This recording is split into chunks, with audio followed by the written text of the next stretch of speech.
Hello, everyone. My name is Tess Taylor, and I'm a specialist in the Community Education Department here at MDA. We're thrilled for you to join us for today's webinar on parenting challenging behaviors for children with neuromuscular disease. This learning event is part of our larger MDA community education program, which focuses on bringing the neuromuscular disease community together around education and resources. Be sure to visit the community education section on mda.org for updates on upcoming events. For nearly 75 years, MDA has led the way in funding research to accelerate the development of new treatments, expanding access to care and clinical trials through the MDA Care Center Network, and advocating for access and inclusion for the neuromuscular disease community. MDA delivers its mission through research, care, advocacy, and engagement. Since its inception, MDA has invested more than $1.1 billion in neuromuscular disease research. MDA funds projects throughout the drug development process, from early discovery through translational stages and infrastructure support for clinical trials. MDA care centers are located at over 150 top medical institutions nationwide, providing care from clinicians who specialize in neuromuscular disease.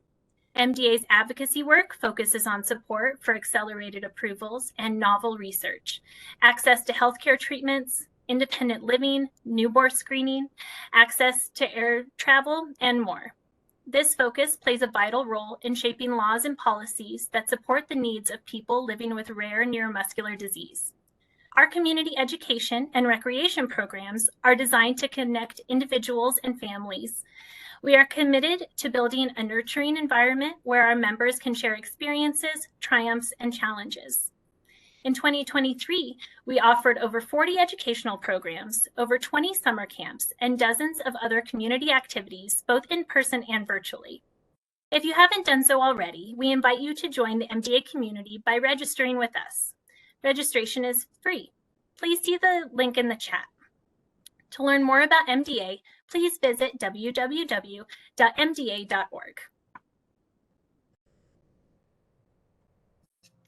Now it is my pleasure to introduce today's speaker, Heidi Light-Giglio. Heidi is a board-certified behavior analyst and licensed behavior specialist in Pennsylvania. She received her BA in psychology and studio art from Millersville University in 2001, and her master's in education and her BCBA certification from Rutgers University in 2006. In the past 22 years, she has worked at various organizations, including Douglas Developmental Disability Center of Rutgers University, the Pennsylvania Technical Training and Assistance Network, the Chester County Intermediate Unit, and Brett DiNovi and Associates, where she currently is the Executive Director of Clinical Services in Southern New Jersey. As a consultant, trainer, and director of clinical programming for individuals, families, and clinics and schools, Heidi is passionate about delivering tools to anyone looking to successfully support individuals in need of behavioral change. Her experience is rich in creating practical programs through the use of evidence-based strategies that increase meaningful skills, so every individual and their significant others can be met with compassion and experience success. She has participated in various case studies, testified as an expert witness in due process hearings, and has spoken at local, national, and international conferences. Beyond her professional interests, Heidi values creating supportive communities so that hope and inclusion is the norm rather than the exception. Heidi, thank you so much for being here today. We're so excited for your presentation. I am going to stop sharing my screen so that I can turn it over to you.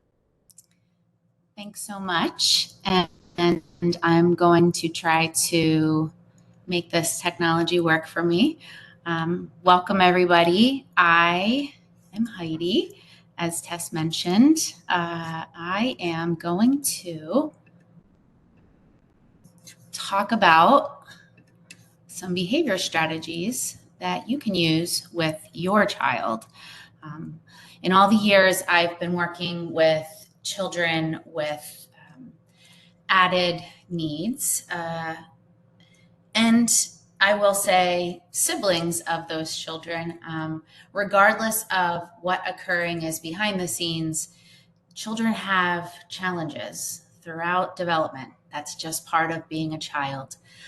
And part of being a parent We were just talking about before this talk how being a parent is really difficult in this day and age because of technology and how addictive it can be. And although it can be great for some reasons, it can be very challenging. That is in and of itself. But then you add these other challenges that having a child with added neuromuscular challenges, it can really add to the difficulty when having to parent. And we're going to talk about some strategies today. So the first thing I like to talk about is, in addition to having a diagnosis of muscular dystrophy, there have been a lot of studies that have shown coexisting conditions. And I included some statistics over the past, since 2008. In 7 years, it showed that the prevalence of ADHD and autism spectrum disorder nearly tripled. And it showed some percentages where there's a frequent occurrence of obsessive compulsive disorder as well. So as you can see, in the past 9 years, that was the last time that, or the most recent data I could get my hands on, there were 32% of individuals that had a comorbid diagnosis of ADHD, 15% had an autism spectrum disorder, and 4.8% had obsessive compulsive disorder. For those of you who aren't as familiar with obsessive compulsive disorder, what I've experienced over the years is obsessive compulsive disorder has a basis of anxiety, and it manifests itself through those compulsive sorts of behaviors. So I also included that 27% of individuals with a neuromuscular disorder also met criteria for having anxiety. So when those conditions align, there's a lot of challenges that a child has to endure. And a lot of times, because they have to endure those challenges, as all of us know, when we have to endure challenges, we struggle. You can see it in our face, you can see it in our behavior. Now, as adults, many of us might have learned coping skills or social skills and how to get through some of those challenges. But as a small person, just through the developmental process, having to have these extra challenges that are associated with muscular dystrophy, ADHD, autism, obsessive compulsive disorder, or even anxiety, you're going to see some challenging behaviors. So I pointed out some of these underlying challenges because sometimes I think we look at concerning behavior as a problem that just needs to be fixed, but sometimes we fail to consider the why behind it. Even as an adult, I think, sometimes we struggle with people we work with, maybe our significant others, maybe even family members. And we get frustrated because of their behaviors, but sometimes our automatic thoughts or emotions fail to build in stopping to recognize the why behind those behaviors. So I think it's really important to consider individuals that have muscular dystrophy and that emit some concerning behavior likely have some severe weakness and limited mobility with their gross and fine motor tasks. So if you're having them brush their teeth or put on their shoes, that might be really frustrating for them, and it might result in some behavior challenges. Fatigue, difficulty with endurance, they might have pain, weakened immune system. All of these things can also result in increased frustration, anxiety, and then depression. And these can all impact the whys behind their behavior. Another challenge that I think people fail to kind of stop and tackle is differing parenting values and methods. So hopefully, whether one parent, both parents are present today, or I understand this is going to be recorded and maybe you can review together. Hopefully this can help you kind of realign your values and the methods that you're going to commit to, because all the things I'm going to talk about today, they're not successful unless there's consistency. I talked about some challenges that we experience for children with muscular dystrophy, but there's also challenges that are associated with attention deficit hyperactivity disorder, autism spectrum disorder, and obsessive compulsive disorder that can result in challenging behavior as well. So many times individuals struggle with processing vocal directions. Too much talking a lot of times can be very dysregulating. Vocal capabilities, right? So individuals, especially those with autism spectrum disorder, sometimes they aren't able to vocalize. I've had children that have ADHD, and early on, they're delayed in the vocal capabilities that they have. And sometimes when anxiety increases and individuals with an ADHD, ASD, or OCD diagnosis, they struggle with regulating emotions. So even though they're able to vocalize, in emotional scenarios, they're not able to retrieve their words. So vocal capabilities, there's really a span. So it's just something to consider that, even though a child may be able to sing all the words in a Taylor Swift song, they might not be able to ask for their wants and needs at times when they are dysregulated or their emotions are, they're dealing with unpleasant or extreme emotions. Other challenges include that inflexibility with adjusting to change, challenges with starting tasks, challenges with remaining on task, hypersensitivity to sensory input, perseverations and difficulty letting go, safety awareness, processing emotions like I talked about, limited awareness for social norms and expectations, academic challenges, again, anxiety and depression, and then once again, those differing parenting values and methods. It doesn't mean you're bad parents if you have differing values and methods. I think that's part of two people partnering together. No two people are going to be identical, but it's important to point out if you're really, the harmony in your home is impacted because of challenging behavior. It's important to consider that as something that you want to tackle together.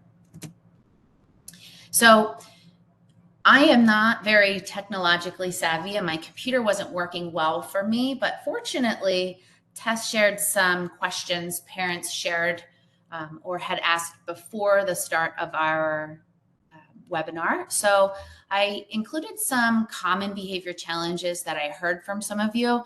And these are the common behavior challenges that I've experienced over the years. Mainly they include resistance. So every child is going to be resistant at some times. Every child is going to whine or protest.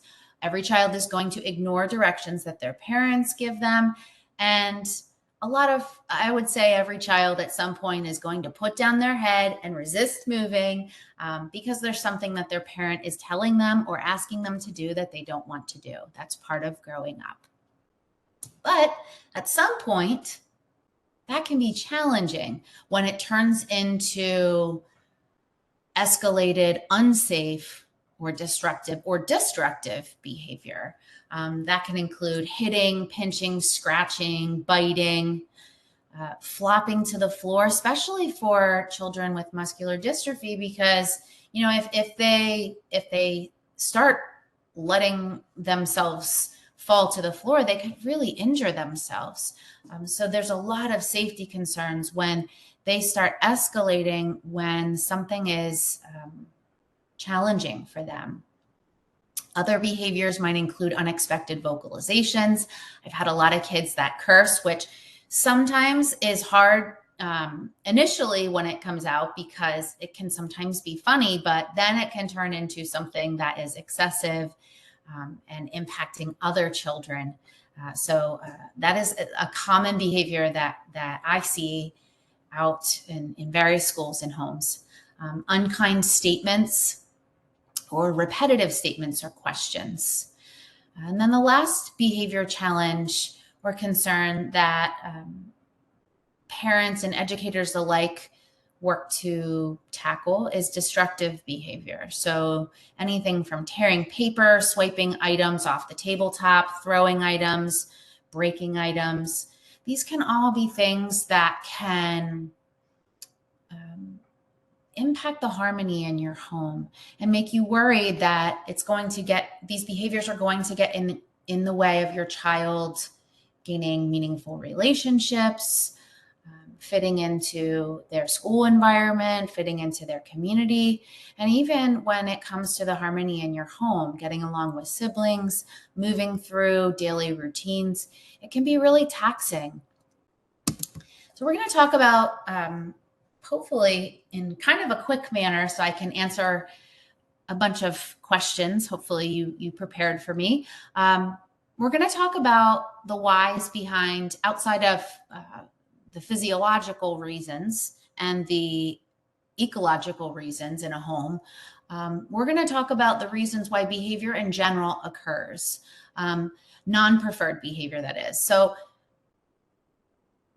when behaviors of concern occur, they are most commonly ways a person is trying to communicate. So they're communicating, an individual wants to gain preferences. So that can include gaining items, that can include activities, undivided adult attention, could include assistance, or it can include desired input. So engaging in some form of concerning behavior sometimes feels good for people.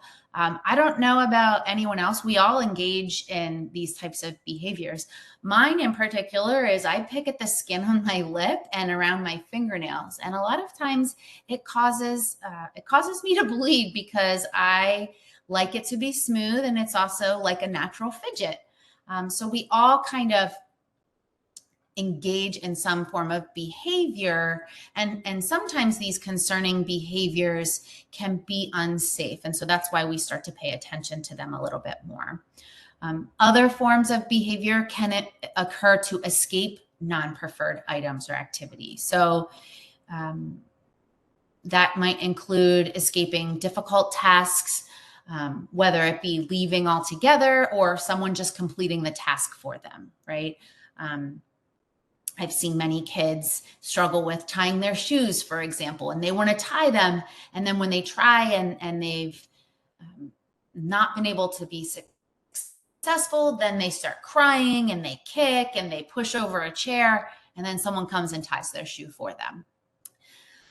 Other things individuals try to escape might be underwhelming activities or activities that are kind of boring. And then the last thing that are common functions behind behavior are to escape non-preferred sensory input. And that can include people and places. I don't know about you guys, but I do not love going into places where I really don't know anyone. It's really loud and there are lots of people in a room. That just does not seem fun for me. So all of us engage in behavior, and most of us as adults have adaptive forms of behavior that we can engage in to navigate these things. But individuals that they're carrying kind of, I use the analogy that individuals with whether it be neuromuscular or neurobehavioral diagnoses, they're like carrying where, some individuals without those added challenges might be carrying one backpack. Individuals with these added challenges might be carrying 6 or 7. And I don't know about anyone else here, but my back really hurts when I'm just carrying one backpack. So we emit behavior to survive. And our people that are struggling with carrying these heavy backpacks, they're trying to navigate their environment. So it's just helpful to kind of put into perspective when we feel frustrated, which is a natural feeling for us, but so that you can kind of pause, breathe, and tap into some of these strategies we're going to talk about. Everything that I talk about today is based on applied behavior analysis. So applied behavior analysis has some mixed reviews in the field of treatment of behavior, particularly for individuals with autism spectrum disorder. There is probably 500 some interventions out there for individuals with an autism spectrum disorder, and applied behavior analysis has the most compelling evidence for support of this approach. But there are some people that don't always apply the science the way it's intended to be applied. And as we all know, even with medicine, things change over the years once we learn more, once we do more studies, which is why applied behavior analysis is based on science. So we're always trying to do research to discern what's effective, what results in the most meaningful behavior for individuals. But the goal is always to improve the quality of life for individuals and their significant others. So that's what we would refer to as socially valid goals. The other piece of applied behavior analysis is that it's involving the principles of behaviorism. So we're looking at identifying relationships between behavior and environment, and we use systematic application of evidence-based techniques.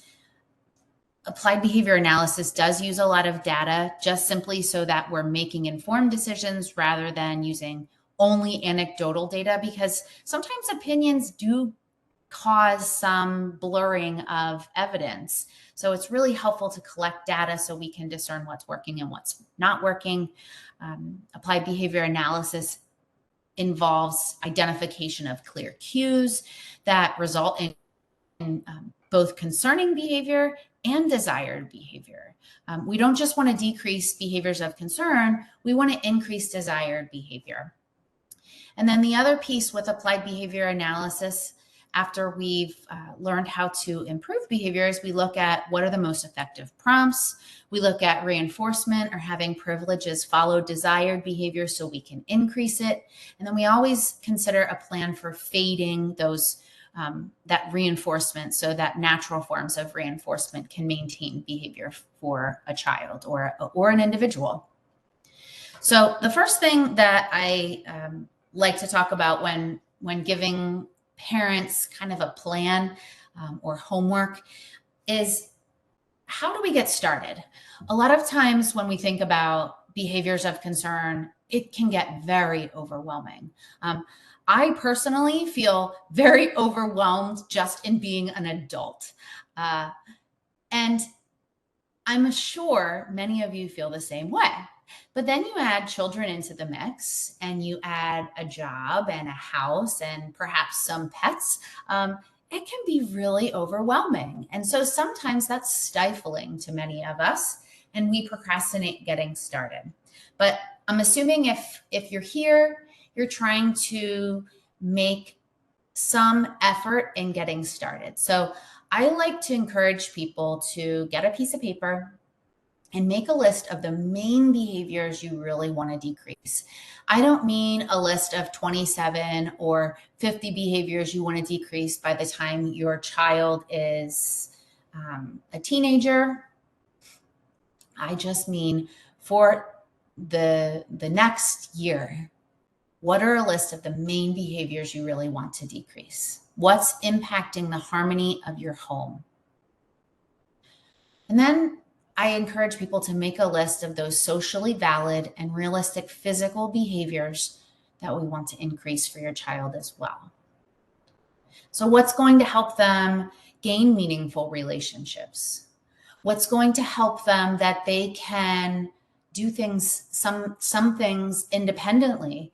A lot of times, especially for kids with neuromuscular challenges, there's a lot of things that they're going to need help for. So it actually results in greater autonomy and confidence when they can do things independently. So being mindful of the things that are possible for them to be able to do independently, so they can gain greater confidence and they can experience those meaningful relationships and they can learn from the natural environment versus always needing someone to help them with everything. The next piece is, from those lists, I encourage people to then make 1 to 3 goals from the list above, not 20. I see sometimes IEPs that have 27 goals, and I think to myself, this is a lot. This is great to aim high, but sometimes when we have so many goals, what I've learned over the years is the really important ones don't get enough practice. So prioritize, pick 1 to 3 goals, tackle them first, and then you can always add more. And then the last piece is make a preference list for your child. Note all the desired items and activities. I also encourage people, especially for kids with sensory differences or sensitivities, I encourage parents to not only start with your list of desired items and activities, but also note the attributes and the sensory input from those desired items or activities. So for instance, if a child is really liking to eat carrots, chips, pretzels, I might extract from that they really like deep pressure in their mouth. They like crunchy foods, so that I can replicate those preferences with other items that might have similar attributes. I've heard a lot of times over the years, I'm struggling with motivating my child. So usually if you can make a list of the preferences, you can kind of expand on it based on attributes of a few of those main items.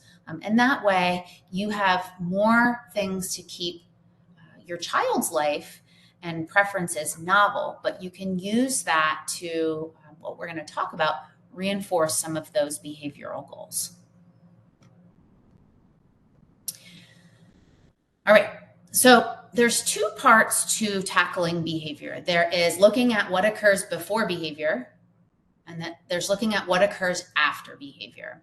And the way that I was raised, and many of us adults were raised, was maybe our parents did things proactively, but what I remember were the reactive responses to my behavior or my brother's behavior. We got yelled at, we got punished, and now we have a lot of probably anxiety to mess up. But that's all that I remember as a child. I hate to say it. My parents certainly modeled kindness and discipline on the front end as models.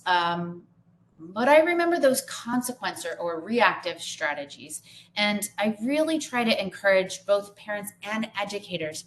Proactive approaches do so much that we don't acknowledge, and they can be so helpful. So I chose the 6 most helpful proactive strategies that can really make a difference. And this is outside any sort of behavior challenges occurring.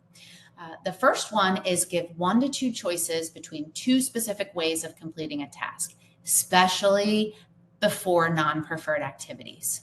So what that might look like is, do you want to get started in 10 seconds or 5 seconds? Sometimes I actually use my hands because when kids are under a state of stress, sometimes it's easier to just touch my hand versus vocalizing back to me the choice that they've made. So giving 1 to 2 specific choices between how to complete a task is very, very helpful. I try to stay away from yes/no choices, and I try to stay away from asking kids if they want to do something. Because if you say, can you put on your shoes, or can you put that away, you're giving them the option to say no. The last piece with this strategy is that I encourage If your child does not make a choice, you tell them, I'm going to make the choice for you, and then you stick with it. Sometimes after you make the choice for them, they change their mind and then they make a choice for the opposite way of doing something. If you feel the need to accept that communication, that's fine, as long as it's within those parameters that you provided. But be aware of the pattern that can emerge over time. If you give two choices, they don't choose, you make a choice, and then they choose the alternative, it's a little bit of a slippery slope. So just be careful with that. And if you find that they're not choosing and you choose for them and then they change their mind, then start sticking with the choice that you made and tell them next time, then you have to choose right away. The next strategy is requiring your child request for things versus always giving them items or activities without requiring they ask. Now, this may sound a little condescending at times when you know what your child wants. However, especially when they're very young, this is vital. A child, especially with a neuromuscular challenge, needs to be proficient at requesting for their wants and needs because they're not able to respond as quickly at all times. And sometimes that can lead to a safety challenge, that can lead to increased frustration, and that can lead to your child feeling left out of social situations. So it's really important that you strengthen that requesting response from your child so they not only can request their wants and needs, but as they get older, they can advocate for themselves and they don't feel bad about it. It's very, very important. Parents, I know many times you know what your child wants, so why make them ask for it? Sometimes this means acting like you're not sure. Now, this may cause some conflict for some parents because they feel like they're not being honest with their child. I encourage you, as your child gets older, certainly being honest with them, but telling them that it's important that you practice asking. We want you to feel confident and we want you to feel okay with asking for things. The next piece is desensitizing your child to hearing wait or hang on or hold on a minute. Now, the purpose of this, what this looks like, is creating a reason for your child to have to wait for a very short time before you give them what they want, versus expecting your child to learn to wait in natural situations that generally are too long. One of the most common reasons kids struggle and engage in challenging behavior is that they have to, especially young children, is either they have to wait or they're unable to get something that they want. And so what ends up happening is, whether it's because they think they're never getting it again, or they've just learned that it's just too long, they have to wait, and it's so painful, those challenging behaviors escalate. And we end up seeing those tantrums and those often unsafe behaviors because usually those are what work. So what I encourage parents to do is not just teach waiting in the natural situations. Just as you're about to give something to your child, practice sometimes being like, oh, wait, I have to fix this. Fidget with something for 2 to 5 seconds and then give it to them and say, that was awesome. Thank you for waiting so nicely. It's really, really important to build a child's endurance for when they have to wait. Because in life, if you don't know how to wait and it's really painful for you, or you're unable to accept when you can't have what you want, chances are it's going to be very hard for you. And so if you can learn early, you're successful when someone tells you to wait. It's not going to be that long. You can get through it. You're going to get it back soon. Or you can pick something else that's great and wonderful. Then hearing wait, or you can't have it, or hang on, or it's not available, or wait a minute, those become less painful things to hear. So on that note, that next bullet point, when telling a child they can't have something, immediately tell them what they can have, before they hit, scream, cry, or fall to the floor. I've had many kids get told they can't have something, or a big one I hear in a lot of preschools especially is, it's not available, it's not available. And the adults keep telling the child over and over, it's not available, it's not available, thinking that at some point the child's just going to realize, oh, okay, it's not available, I'm just going to move on with my life. But the reality is, a lot of times kids hear it's not available or no, and they might not even have developed that object permanence where they know it's going to be available again soon. They're going to get through it. So what's really helpful is if you immediately, as you're telling them they can't have something, tell them what they can have instead before behavior challenges occur. And that way, things don't get really bad and then you just give in. I've seen many parents do this, and I am so grateful that my husband, if he's picked up one thing that I, as a behavior analyst, encourage time and time again, it's once you say no, once you say something isn't available, you have to stick with your word. There's so many times where I've seen people say, no, you can't have it. No, no, no, no, no, or it's not available. And then a child screams and has an epic tantrum and flips tables and throws chairs and throws items. And then they're like, okay, fine. And then the child can have what they want. So they learn throwing things, screaming, doing things that aren't safe for another person or themselves is going to eventually get the adult to cave. So this strategy is really, really helpful. Now, that preference list can come in handy at those times, because if you have to say something that they can't have on the preference list, maybe you can tell them something else on the preference list that they could have.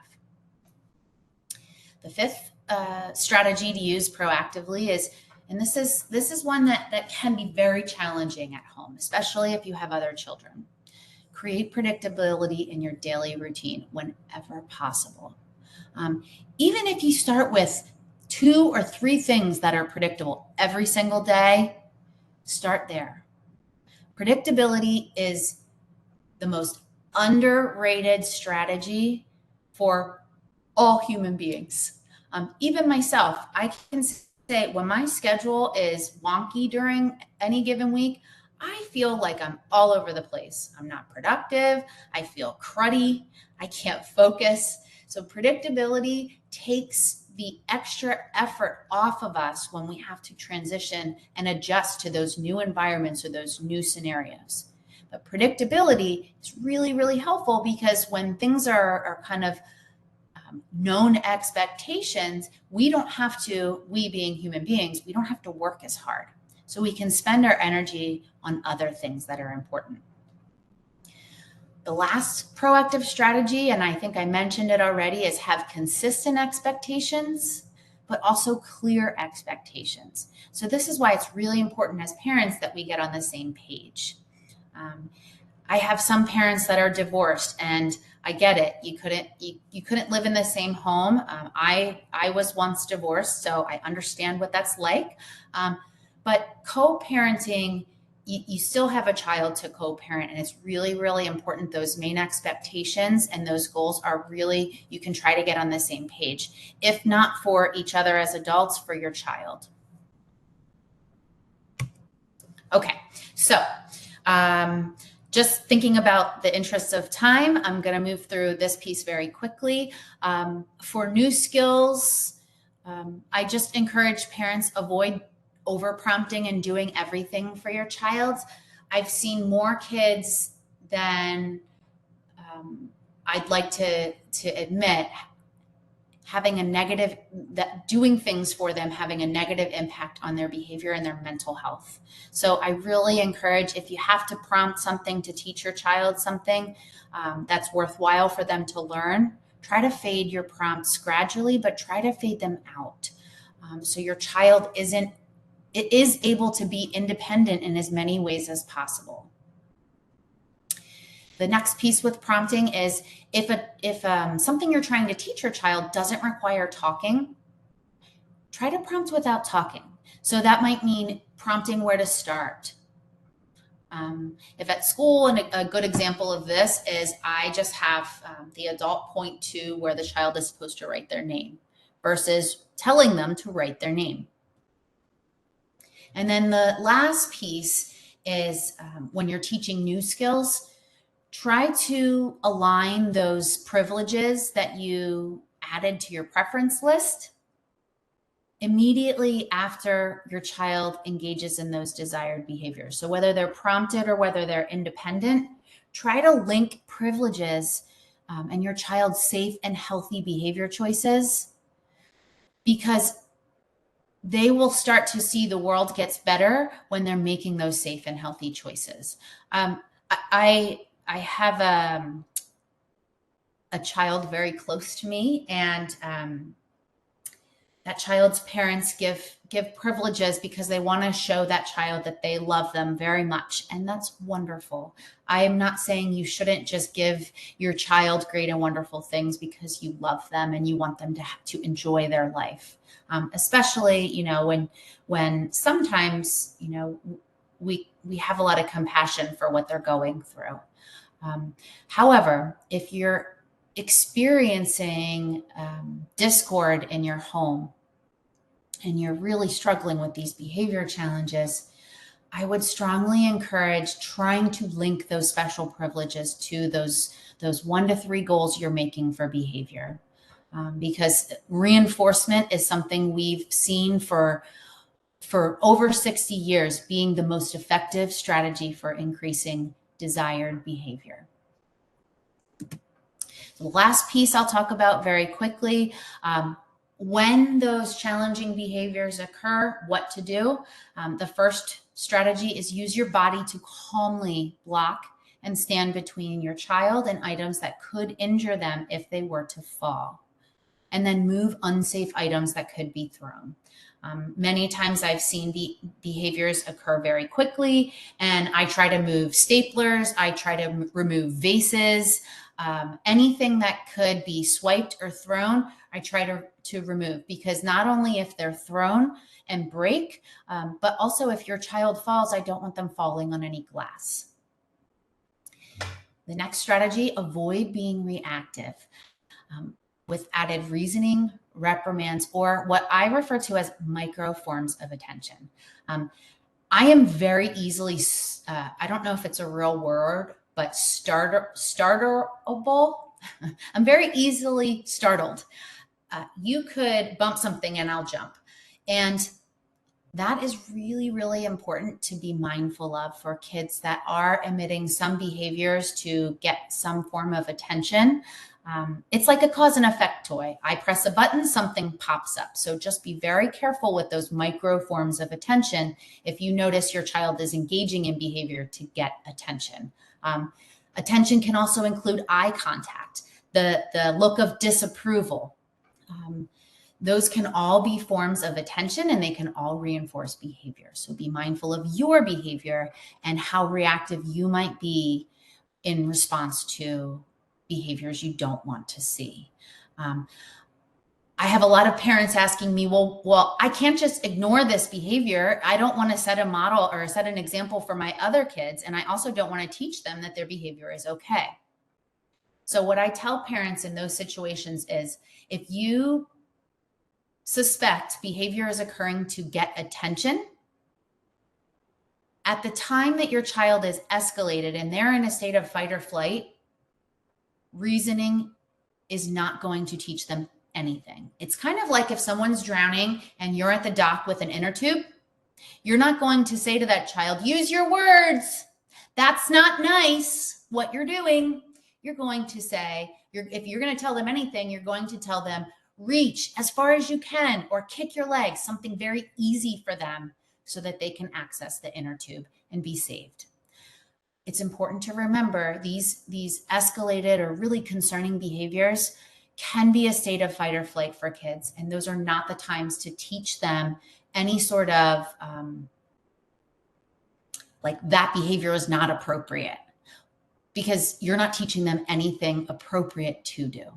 So that brings me to my next point. Co-regulate with your child. So when they are in that state of fight or flight, model ways that they can self-soothe without talking, if you can.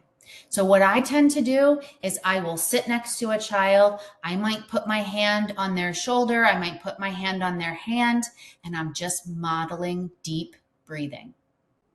It's not just helpful for the child, it's helpful for us. I've had so many parents say, well, I don't know what to do when they're doing this. I just want to help them. We have to add to their calm, not to their stress. So if you can soothe yourself in those moments, that's a model. You're going to teach your child by modeling self-soothing at those times. You can certainly let your child know, I'm here for you, but try to stay away from that, again, that reasoning or reprimanding. No hitting, no scratching. Those things are not helpful in those moments. If you have to say anything, either model a request that they can imitate. So you might do something like, you can say, I need help. Or you can say, I need a hug. And once they imitate, then you can give them that hug or you can give them that assistance. You can tell them, you can say, stop talking. Sometimes us talking can trigger challenging behavior, believe it or not. I'm sure many of you, after hearing me talk for so much time, want me to stop talking and want your turn to get some input. Our kids are the same. So be very mindful if you're going to say anything. The take-home point is what they can do or what they can say. And try to keep it brief. The last piece I like to talk about with everyone before we go into some Q&A is just ways that you can gain some added support. On the MDA website, there are, and if one of you could put in the chat these hyperlinks, there's a teacher's guide, there's an IEP process handout, and there's an access to education workshop. What I encourage for parents is if you're seeing the harmony in your home be impacted more than 3 weeks in a row, where it's multiple days, multiple weeks, and you're just spent, it's a great time to reach out to your child's teacher if they are at school and say, hey, have you been noticing any challenges?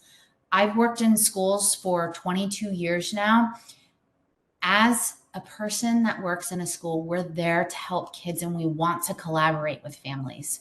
Reach out and be eager to work with your partners.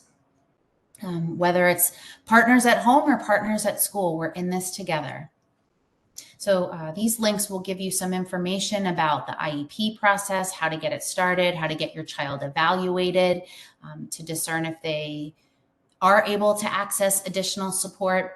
I understand that this training is available not just in Pennsylvania where I am, but there are various states that have different levels of support and different ways to access support. So on this next slide, I just include some links for how to get your child support at home. If you really feel like their safety is impacted. It also can include, in some states, they have something called mobile therapy, where therapists can come to the home and not just work with your child that might be experiencing some anxiety or behavior challenges, but they can also help siblings. A lot of times it's not discussed that siblings can be impacted tremendously by having a sibling with a neuromuscular disorder. And then any of those neurobehavioral disorders, it's consuming for a parent. And sometimes what happens is these other little ones have some needs as well, and needs for attention. So it can help them to understand and process all of this. It can also help them to kind of advocate for their needs and feel good about themselves for some ways that they can both help their sibling and also help their parents. These other links are how to choose the right provider for your child and family values, especially if you have a child. So this is in particular for families of children that have autism, because that can be a little more tricky in regard to there's so many providers out there. So helping you make those decisions to feel good about the choices you make in regard to choosing a provider. This other hyperlink is a video sample of behavior strategies that are empirically validated. So just to kind of give you a visual. And then there's some additional MDA resources, including a mental health hub, webinars for supporting your child if there's some mental health challenges, and then access to coverage. And then the last piece is some additional parenting support groups and resources for individuals with an additional autism diagnosis or ADHD diagnosis. I included my email at the end. Feel free to email me anytime. Sometimes I take a little while to get back to people, but I really try within a few days to respond. I love what I do, which is why I've been doing this for 22 years. And I am happy to help wherever I can. So now I'd like to open this up to the participants. If you have questions, if I can help in any way, feel free to put it in the chat. Thank you so much, Heidi. That was such a wonderful presentation and so informative about supporting children in their home environment. And I taught in preschools and early childhood for a long time. And so a lot of this, especially those like co-regulation and modeling strategies, that really speaks to me as just something sometimes we need to regulate as well while our children are having a hard time. So I love that. We did have a couple things from the chat and then some questions. So I'll just guide us here. And please, everybody, if you have anything in the chat or you want to add anything, please go ahead. Let me just go ahead and share my screen again, and then we will get started. One thing that I did see in the chat right away was when you were talking specifically about safety awareness early in your presentation, can you speak to that a little bit more and just kind of give some examples or strategies for safety awareness? Sure. So there are some kids that might be curious, especially if you have an ADHD diagnosis. I've found a lot of the children I've worked with, you tell them not to do something and they want to do it 10 times more.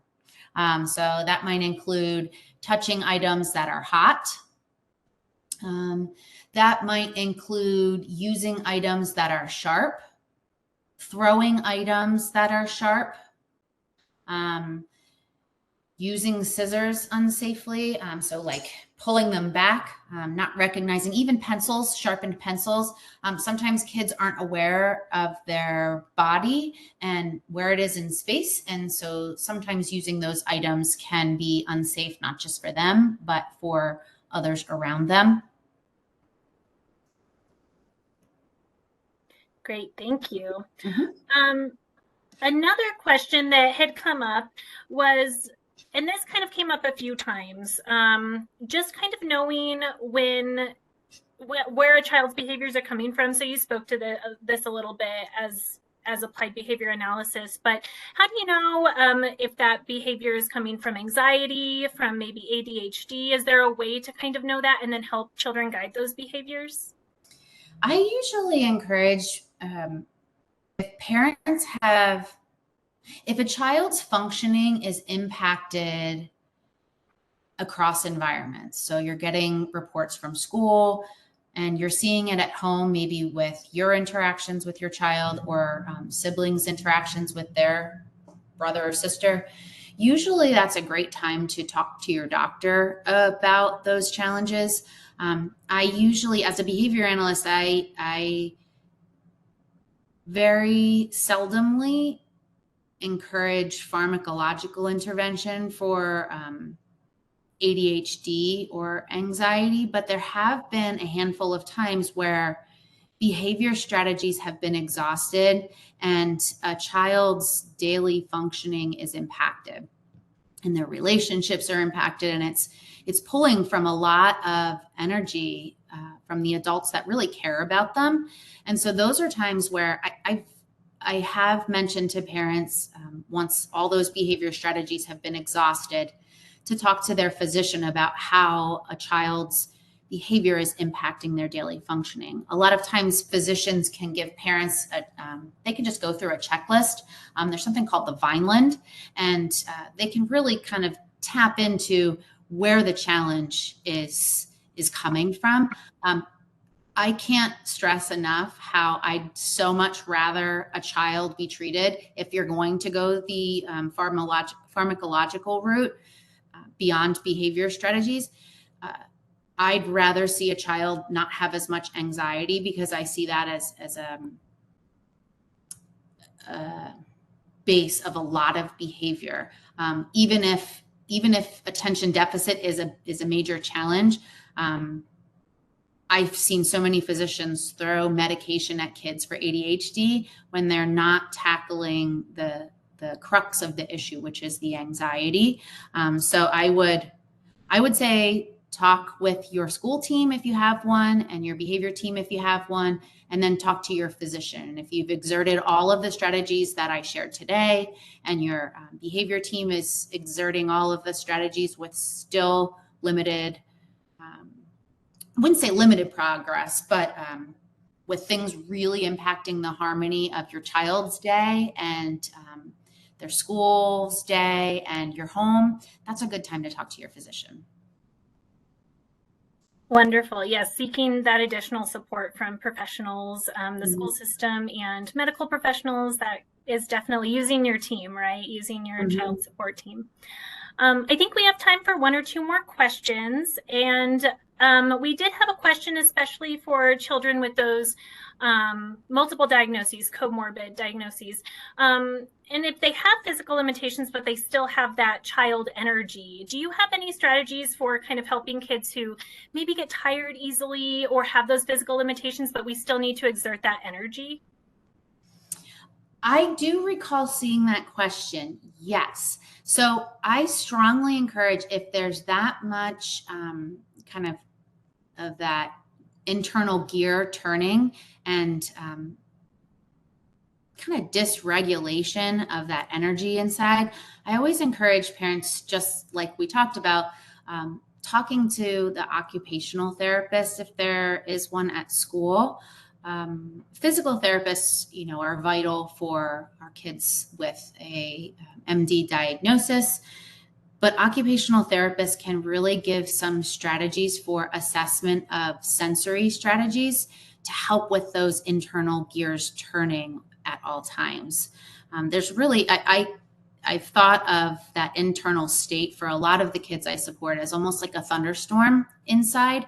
And it's really hard for them, even though they're so exhausted, to relax, because the thunderstorm or the tornado even is going on inside, but their body is so physically exhausted. So a lot of times OTs have really given some great strategies on how to schedule those sensory fulfilling strategies that can help reduce that internal strife. So definitely collaborate with an occupational therapist and look at those sensory strategies that can be calming for your child. Wonderful. Thank you. I think we did cover most everything, the questions that were submitted beforehand and then the ones in the chat. I don't see any more questions in the chat, so I think we'll go ahead and move on. I would like to thank you, Heidi, so much. We sincerely appreciate your time, expertise, and support of the neuromuscular community. Thank you. My pleasure. And it just looks like Diane just asked about a regular OT or a sensory OT. I would talk to, I don't know if your child is in school yet, but I would talk to your school team. I honestly am not proficient with different types of occupational therapists, but the occupational therapists I've worked with have all been at schools. So I would start there. Even if your child's younger in like an early intervention program, I would see if you can access an OT through that realm. I'm not sure if there are other kind of sub OTs, I don't know, areas of expertise. All I know is occupational therapist is an occupational therapist. Yes, so families can get that support through the IEP or the IFSP process. In the chat, we did put a link to our IEP document. So you might want to take a look at that if you're having trouble navigating the system, or you can always reach out to our resource desk at MDA, which I do have information for in our next slide. So yeah, if you do already have a team, that's great. And if you don't, MDA can help support you in getting there. All right. Well, thank you so much again, Heidi. We really enjoyed your presentation. Thanks for having me. So if you are new to MDA and have been diagnosed with a neuromuscular disease under MDA's umbrella, or if your child or another person in your family has, we encourage you to stay engaged with us at MDA. You can do this by visiting mda.org/join and completing a short form. Joining is free and will keep you up to date on the latest research, educational programs, and supports. We have a consistent lineup of upcoming programs. Here are a few of our recent offerings that may be of interest to you, but we are always adding more educational programming, webinars, series, and print materials to support our community. So please check back regularly or sign up for emails so you never miss a learning opportunity. Registration is currently open for all of our available learning series. We would love to hear your comments about today's webinar. Once you leave the webinar, a webpage will automatically pop up with a short survey about today's webinar. Completing the survey will provide us with important insight as we plan for future educational programs. If anyone has questions after this webinar, please feel free to contact MDA's Resource Center at 1-833-ASK-MDA1, or you can email the Resource Center at mdausa.org, and we will be sure to get back to you and support you through your process. Thank you again, Heidi, for your time, and thank you to everyone who attended today. This concludes today's webinar. Have a great evening, everyone, and we hope to see you again soon.